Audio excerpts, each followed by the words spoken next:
Fallout 4 is a pretty interesting game in the sense that it describes this terrible and horrible nuclear apocalypse that did occur, where cities were destroyed, the world changed, and all around things are meant to be bad now. Yet, as you actually play the game, even though you see hints of this, mutated animals, a lot of destruction all around, it's one of those things that you could pretty quickly pass up. You'll find items just about everywhere. And pretty quickly you could get antiquated into the world and be pretty well kitted out. Well, I wanted to change all of that. I wanted to make Fallout 4 feel more like a true nuclear apocalypse. Like true devastation occurred here and now you're living in the aftermath. So with that in mind, I compiled a list of 8 mods that you could add to your game and it'll transform this world, making it feel a little bit more scary, making the game definitely a bit harder, as it probably should be, and hopefully giving you a good reason to start a new playthrough in Fallout 4. So the first hurdle I really wanted to tackle with creating a post-apocalyptic experience was the world and survival in that world. As I mentioned earlier in this video, Fallout 4 isn't that hard to survive in, even on the survival mode. So to fix that, I added a couple of mods that would be relevant in this setting. Firstly, and one of the most profound, is nuclear winter. So you probably have heard of nuclear winters and how they follow a nuclear blast, but not many people actually know why this occurs. Following all the nuclear bombs going off, there's going to be a giant firestorm, actually pretty similar to what you see in Fallout 76's Battle Royale mode named Nuclear Winter. But as that firestorm does wipe through the world and many things end up getting burned, soot, and well, a lot of soot, will get inputted into the atmosphere. This leading to one, soot falling down, creating a snow-like effect,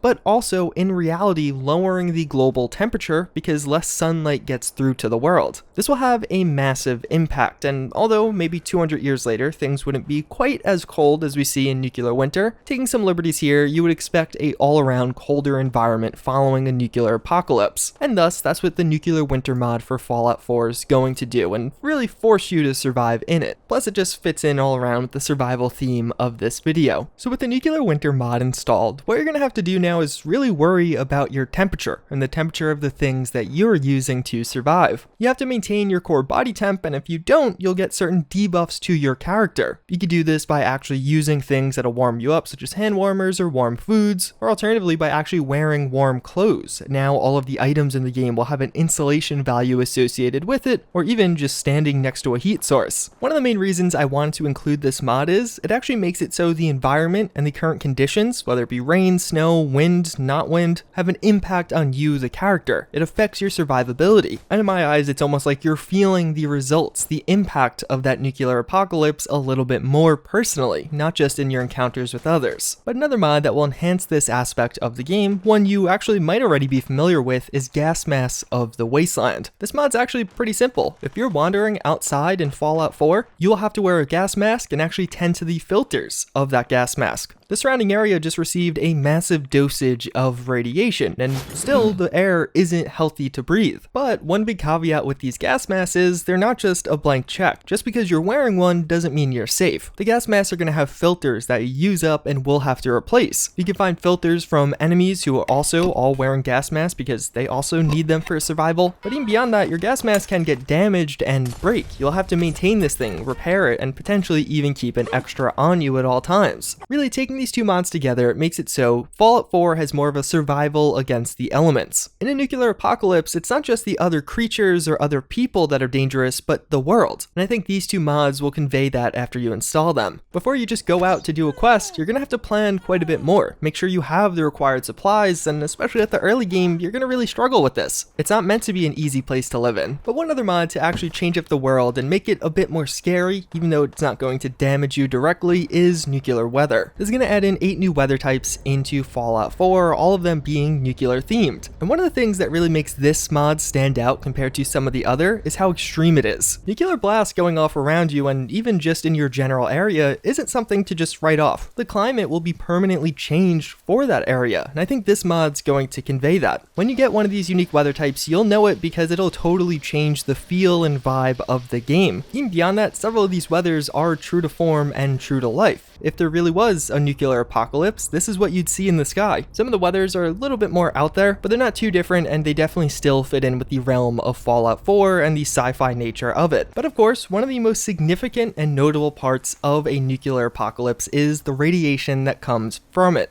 And to change that, and really more specifically improve it in Fallout 4, we do have Purod, or Plausible and Immersive Radiation. This is one of those mods that's going to overhaul radiation just in general. It makes it more difficult, it definitely makes it more realistic, but at the same time it still maintains a fairly fun aspect. It's not going to ruin the game or make it impossible. One of the big changes with this mod is now there'll actually be two separate kinds of radiation. Typical radiation exposure, so just how it works in Fallout now. You go near a radioactive source and you will get radiation damage, affecting your health bar. But with this mod, you could also have radioactive particulate enter your body. It's not just skin damage, but you are in fact ingesting radiation. This can happen from the typical ways of eating and drinking, but even alternatively, being outside without a gas mask on will cause you to ingest this. So the radiation exposure side of this mod is kind of what we have in game right now. You can address this with a new chem known as Mutaway, or just by naturally eating, drinking, and being healthy in game, while radiation ingestion could be a little bit more daunting. If you ingest some of these radioactive particles, it'll lead to radiation poisoning, which can lead to certain debuffs, or even, if you get too much of it, death. Overall, this mod really puts a greater emphasis on being careful in what kinds of radiation you consume and only doing it in moderation. Playing the game, it'll happen naturally. This mod makes it so there's a lot more radiation sources. Water is overall radioactive, so if you're not wearing proper protection, you will get some rads from that, and even still, if your clothes are soaked with that water, it'll continue to give you rads as long as you're wearing them. But even further, many of the weather types in Fallout 4 are now radioactive because radiation is in the atmosphere. Rain and fog will give you small doses of radiation, and you're going to have to be conscious of this. And over time, if you don't account for this, if you don't try and protect yourself with gas masks, and this mod is compatible with gas masks of the Commonwealth, so those are supported, you will develop increasingly severe symptoms and get increasing debuffs to your character until an eventual death. But I think through those mods, we've made the world plenty difficult and honestly plenty scary. It's definitely going to be a lot harder for you to survive the elements. But one other aspect of Fallout 4 that I feel like they just didn't get wrong on the first go was actually making it feel lived in. Not just the nuclear side of the apocalypse, but the apocalyptic side. You leave Vault 111 200 years after the bombs dropped. It wouldn't really make sense for there to still be tons of caps and weapons everywhere. So the mod Damn Apocalypse is going to fix that. After installing this, it'll make it feel like Fallout 4's Commonwealth has had 200 years of scavenging, 200 years of raiders, settlers, and pretty much everything in between trying to get anything they can to survive. One of the big differences you'll notice after installing this mod is you could get kind of crap, but at the same time, not total crap. Bad items are a lot more common. You'll find burnt magazines, burnt books, empty stim packs, things that wouldn't typically be usable, but at the same time, this mod also makes it so all of those seemingly unusable items now can actually be broken down into a scrap of some sort. So you'll have more junk, but the junk is slightly more useful than vanilla. But also, there's not going to be nearly as many just generic containers. Now, when you actually want to find certain things, you'll have to go to a certain location. If you want a ton of medical items, you'll probably want to search in hospitals or other medical locations, and that's where they'll typically spawn with this mod. If you want to find ammo, you look at military bases. If you want to find food, you'll probably want to go around actually inhabited areas. You no longer can just pick up meat off of a dead creature. Now you actually need a hunting kit, and you could harvest meat from that dead creature. One of the particularly cool immersive components of this mod is it's actually going to distinguish pre-war and post-war containers. So post-war items won't appear in a safe that is clearly from the pre-war. Speaking broadly, safes and lock containers will contain more valuable loot. That's where you're going to want to be looking, and it's going to make the lockpicking skill a lot more useful. And although this obviously does make looting and finding valuable loot in Fallout 4 quite a bit more difficult, I actually like the impact this has. It makes it so when you want to find the right things, you have to look in the right places. You're not just going to stumble upon some super valuable items randomly, because somebody else would have already. Even further, it gives a lot more incentive to be crafting and creating your own items, or even trading for your own items. This also brings some changes to the in-game economy, making things a bit more expensive. It'll now become quite a bit more difficult to become rich in this world. But another tandem mod to also affect loot is some assembly required. This is another mod you probably heard of. It's quite popular, and it's one of my all-time favorite mods for this game. Unlike Damn Apocalypse, what some assembly required is going to do is just affect power armor. Some assembly required overall is going to make it so power armor is, one, a lot more powerful, but also a lot more rare. You're not going to find just full sets of power armor anymore unless you're in a particularly high level location or really strove to find it. Now, more often than not, you're going to find singular or broken pieces of power armor. And over quite a bit of time of searching, maybe you'll be able to find an entire set, but once you actually do, it's going to be a lot stronger. Even further, it's making it so Exo 1, as powerful as it is is now immensely rare, and even further, the only way to actually get T60 power armor is to join the Brotherhood of Steel, all around making the game a bit more immersive. But the last major thing I wanted to address with these mods were the creatures. I would say Fallout 4 in general does a fairly decent job at making it feel like mutation has occurred from the nuclear apocalypse. The creatures are different, but one mod that's actually going to up that ante a bit is Wasteland Creatures Redone. This isn't going to introduce any new creatures, but rather actually just be an overall retexture of all of the creatures you could find in game. Speaking broadly, the effect this will actually have is all of the creatures in Fallout 4 feel a bit more dramatic. It feels like they went through real and genuine mutations and look like they did. Glowing creatures will now actually glow, and you'll be able to see them from fairly far away as a result. I found it really has the effect of making the world look different because so many of these creatures now have pretty profound looks and styles. They're not as muted as they are in vanilla Fallout 4. This one might be fairly subjective, but one that's not, and one of the other core mods for this mod list is Ghoulification. In the Fallout world, after long-term exposure to radiation and the impacts of the nuclear bombs mean you turn into a ghoul, and over enough time you may actually turn into a feral ghoul, which is probably one of the worst possible outcomes for you. What Ghoulification is going to do is actually make it so there are overall more feral ghouls. In this kind of environment, surviving as a human is meant to be difficult. You have to go through all of the challenges introduced by even all of the other mods I just showed you. So Ghoulification is going to make that more real. It's going to change some of the previous raider, gunner, or other human spawn points to now ghoul spawn points, showing the effects radiation has had on the world and the people that live in it. Even further, some of the existing factions that I just mentioned will actually now be recruiting ghouls. You'll notice as they spawn, there'll be more ghoul variants rather than human variants. And overall, after installing this mod and going through Fallout 4, you'll just notice a lot more ghouls, as it probably should be because that's the way things work when there's that much radiation about. So taking it all together, I think those are 8 mods that will make Fallout 4 feel different. The overall goal was to make it feel like a greater nuclear apocalyptic experience, like bombs really did go off and you're feeling the effects and impact of them. But even further, it's obviously going to make the game a lot more difficult. This can definitely be viewed as a hardcore survival load order, as it should be, because that's what a nuclear apocalypse would do. It would make it so you truly have to struggle to survive. And trust me, try playing with this load order. Especially in the early game, you will struggle to survive. You'll have to use your brain and plan out what you're going to do next. Well, either way, hopefully you guys enjoyed this video. Hopefully it inspired at least some of you to create a new playthrough on Fallout 4. But until next time, as always, again, I thank you for watching, and I hope to see you all next time.